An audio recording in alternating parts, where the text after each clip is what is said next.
And now, folks, here we are. The moment you've been waiting for, and you probably could have predicted with my little winks and nods to this series. But I gotta tell you, my absolute favorite is Wing Gundam, well, Mobile Suit Gundam Wing. And I was part of that generation that actually grew up on Toonami. Well, at least a couple episodes because we didn't have cable. But yeah, I my love of Gundam Wing started, and just Gundam in general started here. I remember the very first episode I watched was one where Duo is actually helping Hildy, and he's infiltrating the Oz fleet, or however you want to, Oz faction. There you go.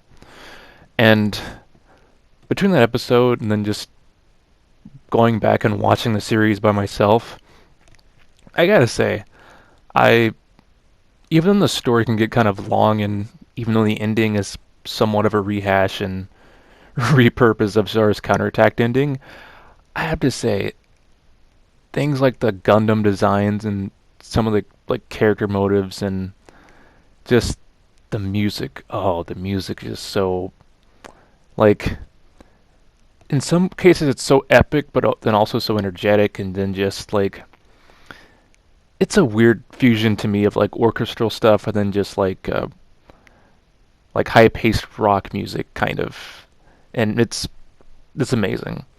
But fanboying aside, I enjoyed this series because it's what brought me to Gundam, and it's these like experiences that have happened in Gundam Wing that have brought me closer to the series and made me appreciate the series and the whole Gundam franchise as a whole. However, in the case of the characters, well, let's talk about a few of them. So we've got Hiro Yui, a stoic type who's kind of quiet, very to the mission. Yeah, I know he sounds like the prototype of Setsuna Epsei, but he gets a little development, and after a while he softens up a little bit when meeting Relena Dorlin, who's supposed to be the more peaceful character in the series, but admittedly she can be a little waffly and her motives don't always make the most sense. But anyways, next we have one of, I think, a fan favorite, Duo Maxwell, who pilots the Gundam Death Scythe. The fact that he pilots probably what should be considered one of the most dark or serious Gundams because it deals with death, it has death in the name. He's probably the most comedic and the most lighthearted, which I appreciate. He, in certain moments where it can be kind of dour, he adds a bit of comedy and just some light to the show that I think is appreciated. Then, of course, we have Troy Barton, who pilots the Heavy Arms, who he's definitely quiet, and you're not quite sure about him or his past, but after meeting Catra Bobber Winter, the quote-unquote nice guy, who's also extremely rich, like he becomes a little bit more human in his decision making. Then of course there's everybody's favorite, who I say sarcastically is Wu Fei, who, if you hadn't looked like in the wikis or like any like of the mangas and his backstory, he comes off kind of abrasive and a little cringy. But if you actually do watch the background material, it does explain why he is like he is. Then of course there is Zex Marquise, aka Milliardo Peacecraft, who serves as our Char clone, because every series gotta have a Char clone, right?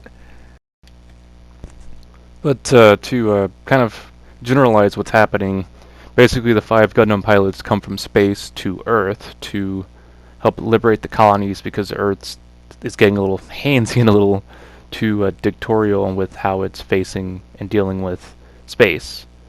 So they're coming down to just be like, hey, this isn't okay. We're gonna blow up your stuff, and yeah, we're gonna be the good guys, even though it's not quite as black and white like in a lot of different series. But anyway, yeah, that's the general premise, and they're going against a alliance, which you later find out is kind of being puppeted by the Oz faction, who splinter into the other factions, which makes it really hard to kind of figure out who's with who. But if you watch from beginning to end, I think you'll get a general understanding. It'll be okay, and it shouldn't be too brain scratching, or shouldn't be too crazy. Anyways, those are my top 5 favorite Gundam series in the franchise so far.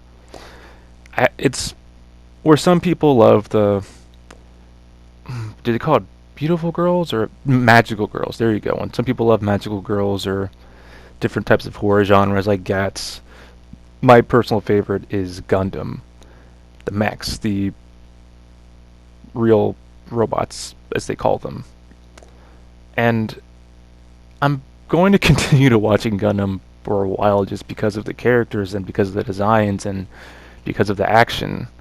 It's a really fun franchise to get involved in, especially when you've got the Gunpla, the model kits, and just so much, so many Gunpla. But yes, this concludes my video.